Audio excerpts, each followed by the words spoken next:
you started with as a community organizer, and rose to be president. You understand the power of moving people along, even people who aren't necessarily on your bus when you start. Talk to us a little bit about how you think of movements around the world and the power of those now, and what leaders can learn from them. Well, I'd make a couple of observations. Number one is that most big change, most human progress is driven by young people who don't know any better and figure, why can't we do something different? Old people get comfortable or cranky or protective of their status or set in their ways. There's a reason why, if you look at, for example, here in the United States, the civil rights movement, the leaders of those movements were in their 20s. Dr. King was 26 when he started, 39 when he was killed. And if you canvass the world, oftentimes that is the impetus. People asking in ways that I think are familiar to many, not why not, or not why, but why not? Why do things have to be the way they are? So that's point number one, that young people, I think, can make an enormous difference. Number two is that because most of us now either live in democracies or countries that purport to be democracies, because we have won the battle of ideas that says governments and our common efforts have to be rooted in the legitimacy of people. There is more power than ever in people being able to band together and collectively push for initiatives that are going to make change in their lives. That's something that for most of human history was unimaginable. That is one of the amazing transitions that has taken place, and you will notice that even in autocracies today, there is at least the pretense of democracy, because people believe that governments that are rooted in people are more legitimate. And that's a battle we won and now have to make real wherever we can. That's point number two. Point number three is simple math. In most places, if you want to get something done, whether it's a smarter climate change policy or health care for people or more funding for girls' education, you've got to have a majority of people supporting it. You got to have votes. You have to have the allocation of resources. And that requires mobilization and a game of addition rather than subtraction. So, and the fourth point I would make would be the internet now has turbocharged the capacity for us to develop movements in ways that we had not imagined before. Now, the last thing I'll say, so that I don't sound like I'm still in the U.S. Senate and filibustering, is I guess a smaller point, but a profound one that I tried to reinforce with my staff at every level of my public work and continue to do to this day.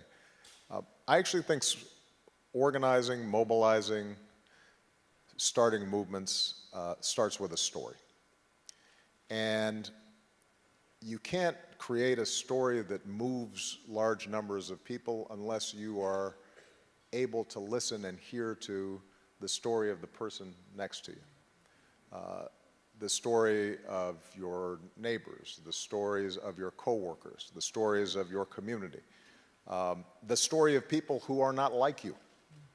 And so one of the things that I think is important is for us to learn how to listen to each other and learn how it is that we came to be who we are, think the way we do, because that understanding of other people's stories is how you end up ultimately forging bonds and creating the glue that creates movements. Every great movement, you think about Gandhi in India, it started with his understanding of India's story and his own story, and seeing Indians in South Africa discriminated against, and recognizing that there were traditions and myths and a power in those stories that ended up driving out the most powerful empire on earth. It wasn't guns. And increasingly that will be the case, and certainly that will be the case if we want to move forward the Sustainable Development Goals that we're talking about. Is we've got to be able to tell a story not only to big donors or politicians, but also to, for example, people here in the United States who may feel like, look, I've got my own problems, why should I be worrying about somebody on the other side of the world? Yeah, I have to say, when we got into philanthropy and particularly studied global health, we were stunned at the progress. We'd had no idea. And it's kind of amazing if you ask even very well-educated people, what's happened with vaccination, what's happened with HIV. They don't know the positive story. And a little bit the news is always going to focus on the setbacks, because that's what happened that day. The gradual progress doesn't fit that paradigm. And even people who raise money for these causes, I have to say, sometimes even some of the material we create is talking about the piece that remains as though it's never improved. Do you have any thoughts on how we get this more positive sense of progress going, and how we would get that word out? Well, look, you're talking to somebody who for 7 years tried to get the word out that things were going pretty good, and nobody, at least about 40% of the country didn't believe me until I was gone, and then suddenly they believed it and they said things are great.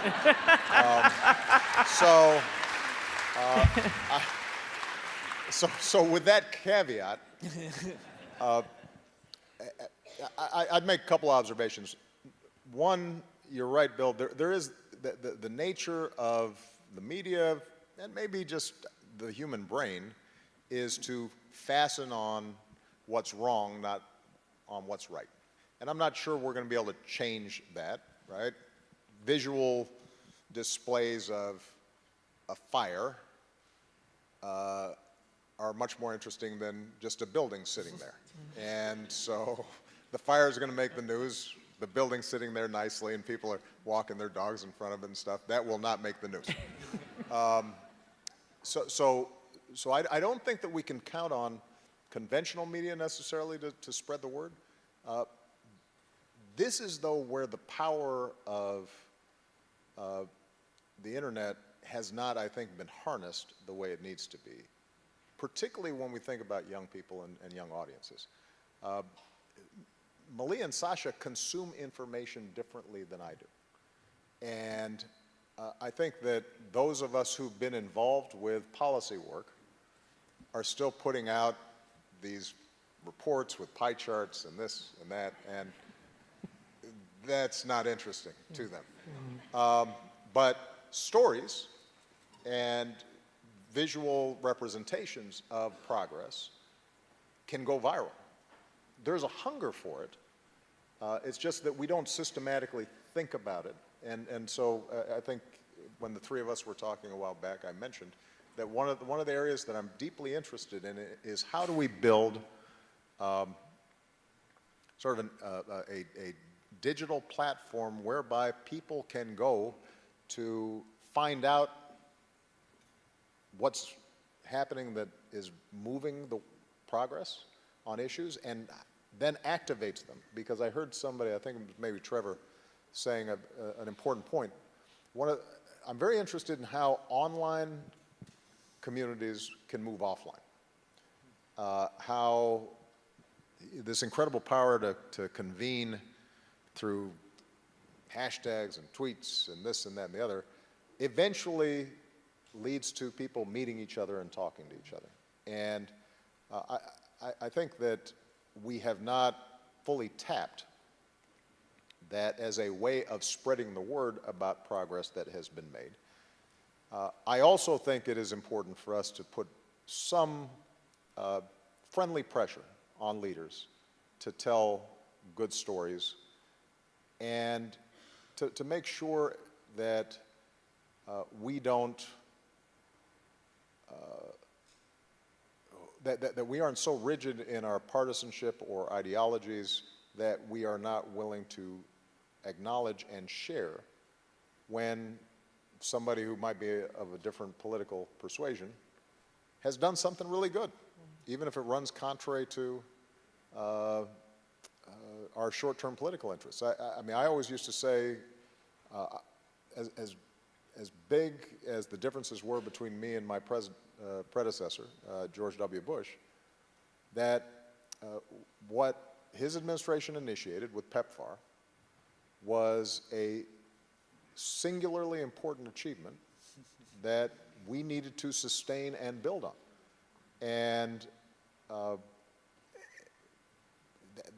didn't think that somehow detracted from me to say that somebody from another political party did something really smart and really good and deserved credit for it.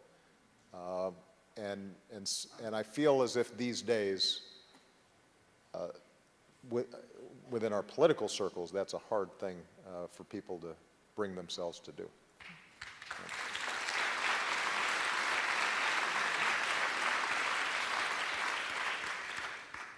One of the things that Bill and I had the great privilege of doing when you were in the White House late in your presidency was spending a little bit of casual time on a Saturday night. And your daughters were in and out of your home, Malia and Sasha.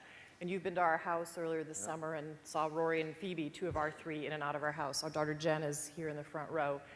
Tell me about... Jen's like, thanks, Mom. Yeah, sorry. You weren't home that night. Jeez. But she's about the age of That's your our daughters. job, to embarrass you. Exactly. That's what we do. I just did it. Job done right there. But, you know, Jen's about the age of your girls, a little bit older, but how have you and Michelle thought about talking to your children about being leaders in the world and taking up this mantle of what needs to be done in the world? Well, what we've tried to communicate their entire lives is that each of us has responsibilities. When they were small, the responsibilities were small. Like, say when you want to go potty, and then as you get older, your responsibilities grow. But part of what we, I think, try to communicate is that being responsible is an enormous privilege. That's what marks you as a fully grown human, is that that other people rely on you, that you have influence, that you can make your mark, that if you do something well, that will improve other people's lives, that the kinds of values that we've tried to instill, many of them your basic homespun values like kindness and consideration and empathy and hard work, that those are tools by which you can shape the world around you in a way that feels good. And so what we've tried to encourage is that the sense that it's not somebody else's job, it's your job. And I think that's an ethic that they've embraced. Now they will choose to participate in different ways because they have different temperaments, different strengths. I think one of the mistakes that we sometimes make is to think that there's just one way of making a difference or being involved. You know, if you are a brilliant engineer, you don't have to make a speech, you can create an app that allows an amplification or the scaling up of something that is really powerful. If you are somebody who likes to care for people, you don't have to go out and lead the protest march. You can mentor some kids or work at a local health clinic that is going to make a difference. So there are a lot of different ways in which to make a contribution, and we try to emphasize that to them as well. And then the third thing that we try to encourage is what I mentioned in my earlier remarks, which is that you have to be persistent. I always tell people that my early work as a community organizer in Chicago taught me an incredible amount, but I didn't set the world on fire. You know, I got some public parks for communities that needed them. I started some after-school programs. We helped set up a job training program for people who had been laid off of work, but those communities weren't suddenly transformed. They still had huge problems. But I took that experience and then I was able to build on it. And I think so often we get impatient because change does not look as if, sometimes it's not as discernible or immediate or impactful as we had imagined in our minds. And we get disappointed and we get frustrated. And for me, by the way, that's advice in life and not just in social change. I assume occasionally there was a bug in the software build. Every now and then. Every once in a while, you know, and we got to patch it again. This is annoying. But that's how. That's how. I heard it that's a little how. differently than that. I wasn't known for my patience. Yeah. I didn't hear, oh darn. Bill, did you have one last question? Yeah. So this week, part of the reason we're all in New York is the United Nations is meeting, and you know, so many of these global institutions that were created right after World War II, World Bank, World Health Organization, UNICEF, they've been key partners for many of these causes, and yet there is definitely a cynicism about their bureaucracy, their efficiency, and their ability to change. In fact, with very few exceptions like Global Fund and Gavi, we haven't had any new ones. So over the next 10 or 20 years, do you think these global institutions in terms of reform or creating new ones, for pandemics and climate change, can they step up to play the role we need them to play? Well, let me first of all say that the biggest problems we confront, no one nation is going to be able to solve on its own, not even a nation as powerful as the United States of America. There are times during my presidency where I was attacked for not claiming that we could go on our own, as if that was an expression of weakness. No, I believe that the United States is, in fact, an indispensable nation, and that many of the initiatives and much of the progress that we've made could not have been done unless we underwrote those efforts. And I'll use as an example our handling of Ebola, which in retrospect, I think a lot of historians would argue was one of the, if not the most effective emergency public health intervention in history.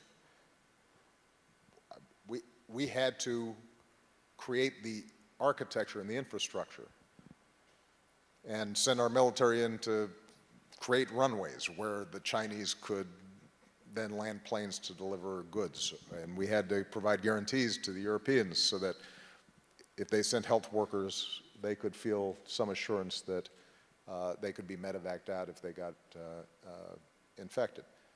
So I take great pride in what the United States can do, but if we're talking about climate change or global migration spurred on by drought or famine or ethnic conflicts, we're not going to be able to solve those things by ourselves. And as you indicated, Bill, if we get an airborne pandemic, unlike a slow-moving, disease that's difficult to transmit like Ebola, if we haven't built ahead of time some structures to deal with this, millions of people could be adversely impacted. So number one, you have to start with the premise and believe that multilateral institutions and efforts are important. And you don't have to cede all your sovereignty, or it doesn't make you less patriotic to believe that. You just have to have some sense and read. So that's point number one. Point number two is that, in fact, there are problems with existing multilateral institutions. Not surprisingly, they were designed post-World War II for the most part, and they couldn't have anticipated everything that's happened.